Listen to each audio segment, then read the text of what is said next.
नमस्कार। चलिए आज भारत की उन जीवन रेखाओं को समझते हैं जो ऊंचे ऊंचे पहाड़ों के बीच से अपना रास्ता बनाती हैं।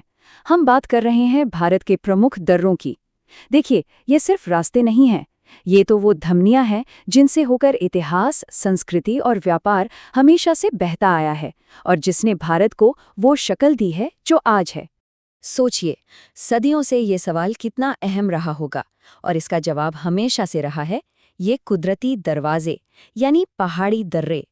ये महज रास्ते नहीं हैं, बल्कि ये वो जीवन रेखाएं हैं जो अलग अलग संस्कृतियों, व्यापार और लोगों को एक दूसरे से जोड़ती आई हैं। तो दर्रा होता क्या है? असल में किसी पहाड़ की श्रृंखला में ये एक नीची जगह होती है, एक तरह का गैप जो एक तरफ से दूसरी तरफ जाने का सबसे आसान रास्ता बन जाता है। और इन्हीं रास्तों ने सही मायनों में इतिहास का रुख तय किया है। ठीक है, तो अब शुरू करते हैं अपनी यात्रा। सबसे पहले चलते हैं विशाल पश्चिमी हिमालय में, जिसे भारत की छत भी कहा जाता है। यहीं पर दुनिया के कुछ सबसे ऊंचे और रणनीतिक तौर पर सबसे जरूरी दर्रे मौजूद हैं। हमारी शुरुआत होती है लद्दाख से, एक ऐसी जमीन जिसकी पहचान ही ऊंचाई पर बसे ठंडे रेगिस्तान और यहाँ मौजूद अनगिनत अहम दर्रों के घने जाल से होती है। अब जरा यहाँ देखिए, लद्दाख में दर्रों का कैसा जाल बिछा हुआ है। एक तरफ है ऐतिहासिक काराकोरम दर्रा, तो दूसरी तरफ दुनिया के सबसे ऊंचे मोटरेबल पास में से एक खारदुंगला। हर एक दर्रे की अपनी एक अलग ही कहानी और अपना एक खास महत्व है। लद्दाख से थोड़ा दक्षिण की तरफ आएं तो हम पहुंचते हैं जम्मू और कश्मीर में। यहाँ के दर्रे घाटी के लिए किसी दरवाजे की तरह हैं, बहुत ही जरूरी। यहाँ बनिहाल और पीर पंजाल जैसे दर्रे सिर्फ रास्ते नहीं बल्कि कश्मीर घाटी की लाइफलाइन हैं। यही वो रास्ते हैं जो हर मौसम में घाटी को बाकी देश से जोड़े रखने के लिए बेहद जरूरी हैं। चलिए, अब आगे बढ़ते हैं हिमाचल प्रदेश की ओर। यहाँ के दर्रे सिर्फ फौजी या व्यापारिक नजरिए से ही अहम नहीं हैं, बल्कि ये तो अब टूरिस्ट डेस्टिनेशंस के तौर पर भी बहुत मशहूर हो चुके हैं।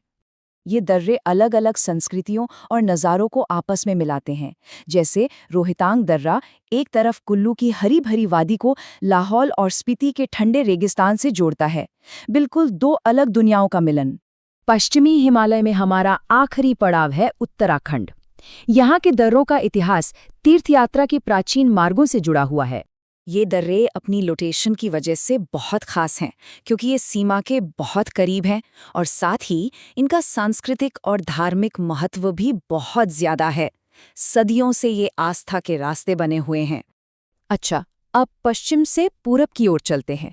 भारत की पूर्वी सीमा पर सिक्किम और अरुणाचल प्रदेश के दर्रे देश के लिए रणनीतिक और व्यापारिक दोनों ही लिहाज से बहुत ज़्यादा अहमियत रखते हैं।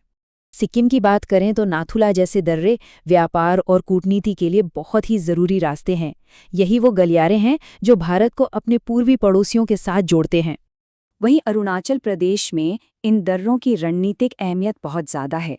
पूर्वी हिमालय के ऊबड़ खाबड़ और मुश्किल इलाकों से गुजरने का रास्ता इन्हीं दर्रों से होकर जाता है। अब तक हम हिमालय के बर्फीले और ऊंचे दर्रों की बात कर रहे थे। चलिए, अब नज़रिया बदलते हैं और भारत के दक्षिणी हिस्से की ओर चलते हैं। यहाँ के दर्रे, जिन्हें घाट कहते हैं, एक बिल्कुल ही अलग कहानी सुनाते हैं। हमारी यात्रा का ये आखिरी पड़ाव हमें दक्षिण में पश्चिमी घाट ले जाता है। पता है, ये पहाड़ों की ये श्रृंखला हिमालय से भी कहीं ज़्यादा पुरानी है। हिमालय के दर्रों से अलग ये घाट, जैसे कि पाल घाट, काफ़ी चौड़े और कम ऊंचाई वाले रास्ते हैं। ये तटीय मैदानों को अंदरूनी इलाकों से जोड़ने वाले अहम आर्थिक गलियारे हैं। तो उत्तर से दक्षिण तक की इस पूरी यात्रा के बाद इन प्रमुख दर्रों के बारे में क्या समझ में आता है? क्या है वो बड़ी तस्वीर जो हमें दिखती है? बात सीधी सी है, ये दर्रे सिर्फ नक्शे पर बनी लकीरें नहीं हैं।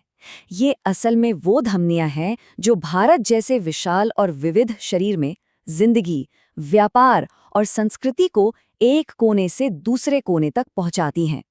और ये सफ़र हमें एक आखिरी सवाल पे लाके छोड़ता है। सोचिए, जैसे जैसे टेक्नोलॉजी और इंफ्रास्ट्रक्चर बढ़ रहा है, ये हजारों साल पुराने दर्रे दुनिया के साथ भारत के आने वाले कल के रिश्तों को कैसे तय करेंगे?